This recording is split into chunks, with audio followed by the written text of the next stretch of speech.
The rope burns where it circles her wrists. Cassia is 26 years old, and she can feel the coarse hemp cutting into skin that has never known anything rougher than silk. You can smell the stable stench of animals and old straw that fills this wooden building at the edge of the Roman camp. Can hear through the walls the sounds that her two younger sisters are making. Not screaming, not yet, but the high keening of terror that comes before screaming, the sound of girls who have seen what is being prepared for them and cannot process what it means. She was, until 9 days ago, Princess Cassia of Pontus, eldest daughter of King Mithridates, a woman raised in palaces overlooking the Black Sea, educated in Greek philosophy and Persian poetry, betrothed to a prince of Armenia whose kingdom would have doubled her father's power. She was the jewel of her father's court, the pride of his dynasty, the future queen of an empire that would have stretched from the Caucasus to the Euphrates. Now she kneels in stable filth, her ceremonial robes torn and stained, her hair matted with dirt and dried blood from a wound on her scalp that no one has bothered to clean. Around her, Roman soldiers move with the casual efficiency of men performing routine work, checking ropes, adjusting equipment, leading animals into position. They do not look at her. She is not a person to them. She is a component in whatever apparatus they are constructing. Through a gap in the wooden slats, she can see into the adjacent stall. Her sister Laodice, 19 years old, is bound to a post in the center of the space, her arms pulled behind her and tied so that her body is forced into an arch. Her face streaked with tears she no longer has the strength to wipe away. Her sister Nysa, 18, barely more than a child, is in the stall beyond, similarly bound, her small frame trembling so violently that Cassia can see the vibrations from 30 feet away. And in each stall, she can see what the Romans have brought: the horses. Massive cavalry stallions, war-trained, selected for size and temperament, held by handlers who know exactly what these animals will do when released toward a bound and helpless woman. She has heard of this punishment. Every kingdom that bordered Rome had heard of it, whispered about it, used it as a warning to those who considered resistance. The Romans called it many things, depending on which commander ordered it and what purpose it served. Sometimes it was spectacle, performed before armies to demonstrate the consequences of defiance. Sometimes it was private, conducted in camps and prisons where only the soldiers witnessed what occurred. But always it involved the horses. Always it involved women bound in ways that left them exposed and defenseless. Always it ended the same way. Her sisters are to be subjected to this. Laodice and Nysa, who have done nothing except be born to a king who dared to challenge Roman expansion, who built a coalition that threatened Roman control of the eastern trade routes, who won 3 battles before the 4th destroyed him and delivered his family into the hands of General Lucius Cornelius Crassus. Crassus. She memorizes the name, adds it to the mental ledger she has been keeping since capture. The names of officers, the hierarchy of command, the patterns of authority that govern this camp. Information is the only weapon available to her, and she has been gathering it with the desperation of someone who knows that knowledge might be the only thing standing between her sisters and the fate being prepared for them. A man enters the stable. He is perhaps 50 years old, wearing the armor of a senior commander, his face bearing the weathered marks of decades of campaign. His eyes move over the scene with the practiced assessment of someone inspecting equipment rather than witnessing the preparation for atrocity. This is General Crassus. She recognizes him from the surrender, from the moment when her father knelt in chains and was informed of the fates his children would suffer. The youngest first, Crassus says to the officer beside him. 18 is old enough, and her screams will help motivate the others. Nysa. They are going to start with Nysa. Cassia feels something shift inside her. The fear that has paralyzed her since capture does not disappear, but it recedes, pushed aside by something older and stronger. She has spent her entire life protecting her sisters. She taught Laodice to read when their tutors gave up on her. She held Nysa through nightmares when their mother died.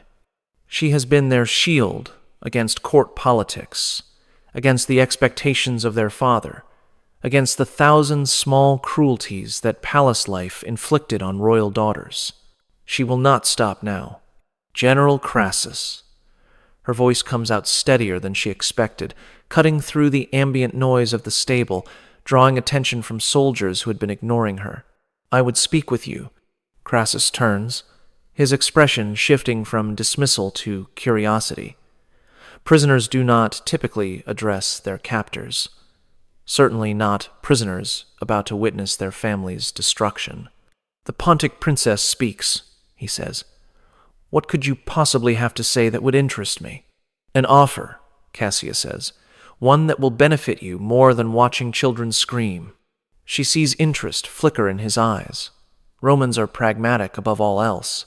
Even cruelty serves purposes for them: intimidation, entertainment, the satisfaction of soldiers who have endured hard campaigns. If she can offer something of greater value, she might be able to redirect the cruelty, to take upon herself what was meant for her sisters. What offer? Take me instead. All of it. Whatever you planned for them, do it to me.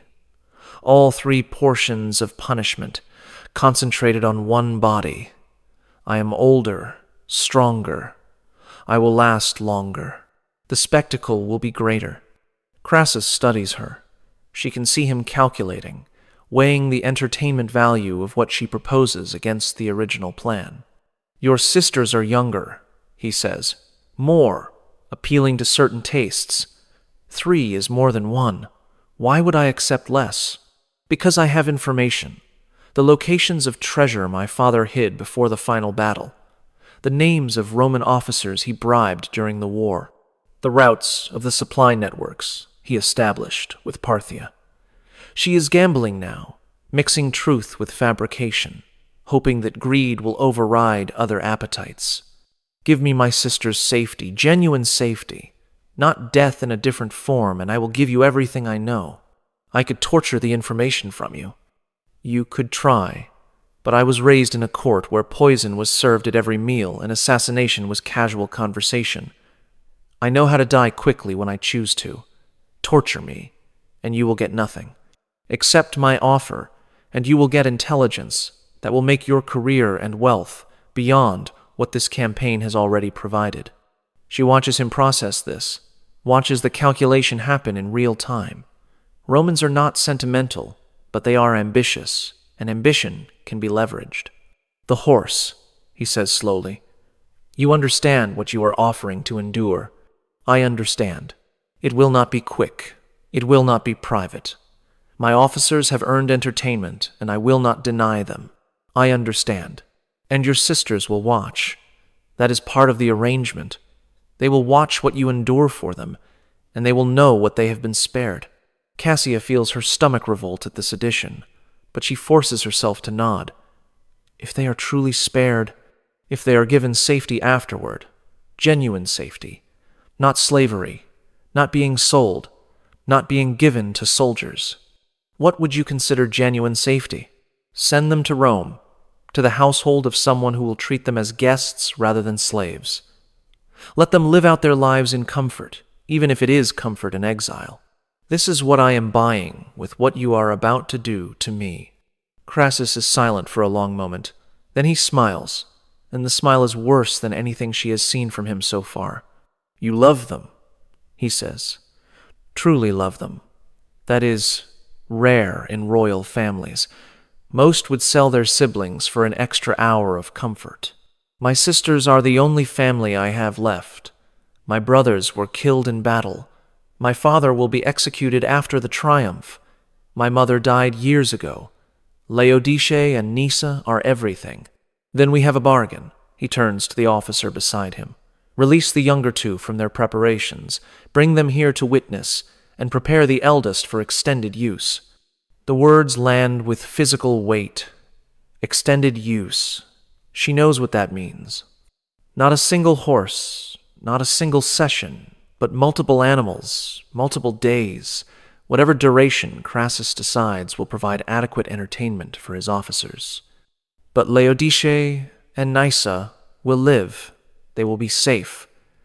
They will grow old in Rome while she endures whatever is coming. It is enough. It has to be enough. What you are about to learn has been deliberately obscured by 2,000 years of historical sanitization.